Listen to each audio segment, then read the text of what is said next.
once again, good evening. Good evening. Okay, that's week. I know it's Monday, feels like a Sunday. Supposedly the best weather day of the weekend. Don't you think me and Pete Bouchard aren't going to be having a little talk in the morning?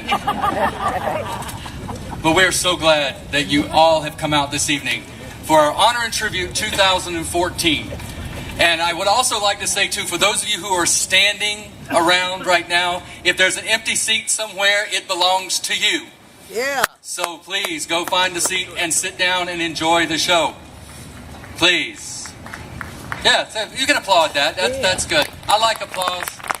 Makes the show move faster. And now, ladies and gentlemen, it gives me great pleasure to introduce to you the Commissioner for the Department of Veteran Services here in Boston, my boss.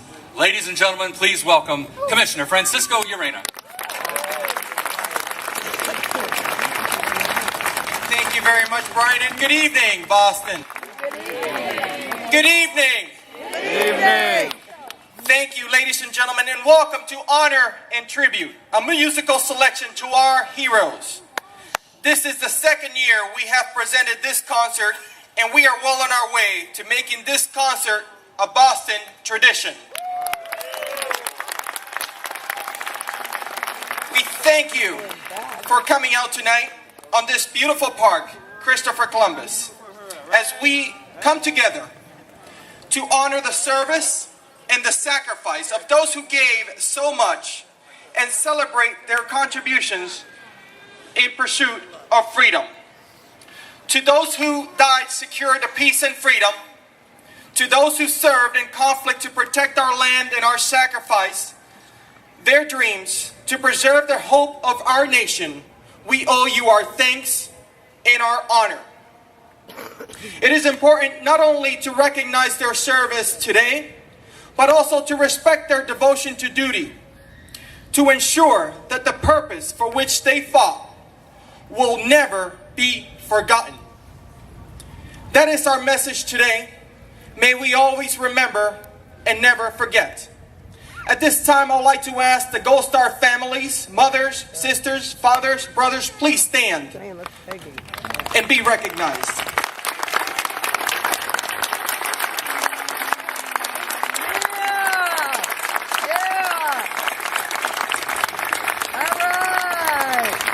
May I ask that all those who have served in our nation in uniform, please stand to be recognized.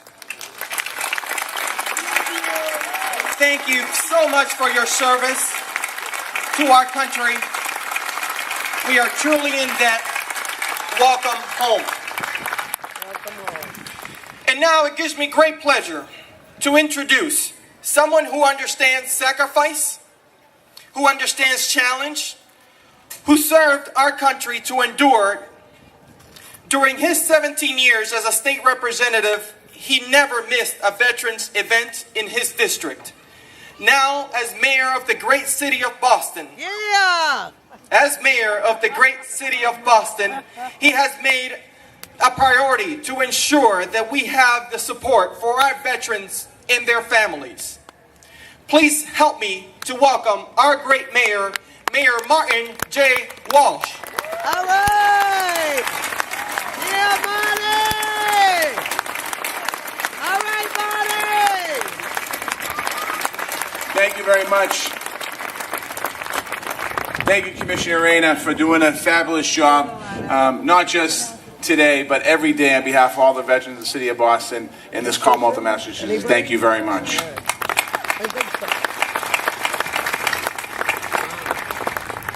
I also want to thank Senator Mike Rush for the great work that he does, retired General Sellers, and all the other armed service personnel that's here today and retired and active. Thank you so much. You inspire us and lead us in everything that we do across the city in this country, so I truly appreciate you being here tonight. Thank you very much. I also want to recognize Secretary Nee from the state, who has done so much work on behalf of veterans as well. He's appointed by the governor of Massachusetts. And Secretary Nee, I know who you are, but stand up and thank you.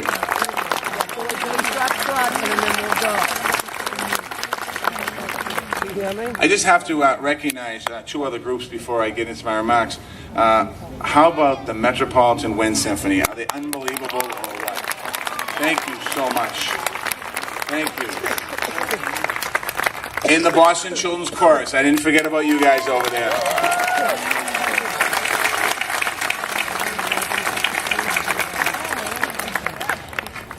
I also want to recognize City Councilor Sal Martina, who's with us tonight. Thank you, Sal, Councilor, for the great work that you do on behalf of the veterans in the City of Boston.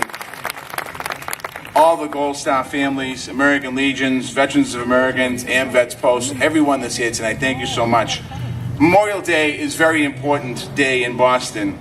Here, military service goes all the way back to the birth of our nation. There is no conflict in American history in which Bostonians did not take part in. And there is no neighborhood in our city that does not feel the grief and the pride of military sacrifice. During the past few days, and today, Memorial Day, we have taken time across the city to remember all of these fallen heroes. We planted a field of flags before the Soldiers and Sailors Monument on Boston Common. We laid wreaths at McGillivray Veterans Memorial Park in the Fenway, and we held Memorial Day services in West Roxbury and in Dorchester. And at each of these events, we paid tribute to the thousands who have sacrificed their lives in service to our country, in conflict and in peacetime, dating all the way back to this nation's founding. We give special thought to the service members who have fallen within our own lifetimes. And in most recent conflicts, we remember their spirit, their patriotism, and their character. We let their families know we will always honor their sacrifice, and we thank all of our veterans for their service. I've been attending Memorial Day tributes all my life, first as a private citizen and then as an elected official. The only thing that's important to me is honoring these heroes who fought for our freedom, is supporting them when they come home. But what hit me on my first Memorial Day as mayor was that although we gathered to honor them, it is veterans who bring us together as a city. In all of these occasions, we were led by those who have saved. From the proud elder statesmen of the greatest generation to the wounded warriors of the most recent conflicts, to the active duty soldiers, sailors, Marines, and airmen, like the communities they come from, they are every age, every religion, every race, and every nation of origin. They share the common bond of service and patriotism. So they bring us together in a unique way. They call us not just to remember their fallen comrades, they call us to remember the ideals for which they fell. They ask us to honor our country's history, to reflect on our value and ideals, and to appreciate what we have in our country and in our community. Our job is not only to honor them, but learn from them. We have gone through some very difficult times as a country in recent years, and at the national levels, our leaders have had a hard time getting on the same page to move us forward. Here in Boston, we are optimistic about our future, but we have some hard challenges ahead of us too. To make sure everyone has access to the American dream, now is the time in Washington and in Boston for us to listen to our veterans. They're calling us to put a country and community first, the way they did. They're calling us to work together as one, the way they did. They're calling us to protect our American ideals of freedom and equality, the ideals that they fought for. Are we willing to hear their call? Yes. Thank you. After the example of service they have set, it is the least we can do. It is the least we can do for them, and it's the least we can do for ourselves in order to be better citizens and a better community. I know that many people this weekend had a chance, and was a chance, to be with loved ones and to celebrate the coming of summer. And it can seem sometimes as if the true purpose of Memorial Day has been forgotten. But our veterans show us that there is no better way to celebrate our community than to honor the heroes who defended it. And that is the purpose of the Boston Memorial Day concert. All right, yeah. this we pay solemn tribute to the fallen, and we also celebrate their lives, their comrades, and their country they stand for. Our commitment to this purpose infuses our holiday spirit with a depth of meaning. So from this day forth, let us use this day and this concert and this time to learn from the leadership of our veterans and rededicate ourselves to the ideals of our country and the good of our community. Thank you. God bless the city of Boston, and God bless the United States of America. Thanks, buddy.